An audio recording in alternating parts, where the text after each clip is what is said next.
Kapıda dedi filmde biz de yalıktı. Yere.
Zəhləm gedir bu dünyanın işindən.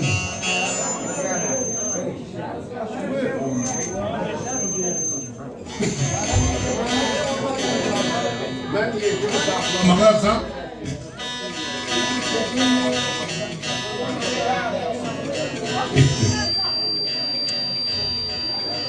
yok aslında güzel.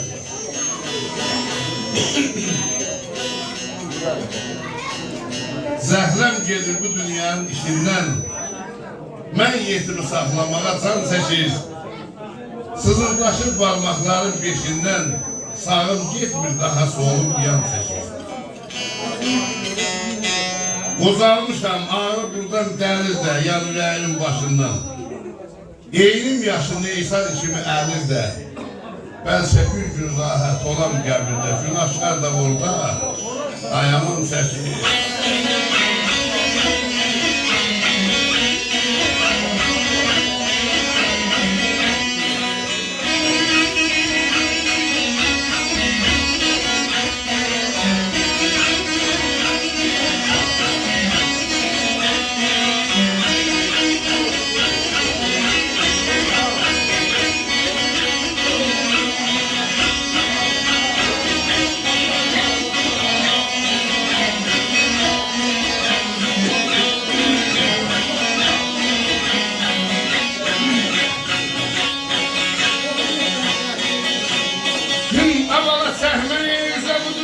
Hasanları Tanrılar eylerse balakanlar yönlemez sola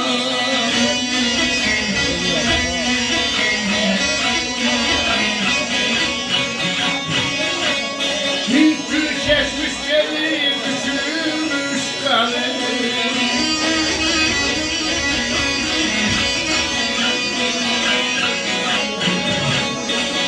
Çehrese sen yüzde bir insan sen ki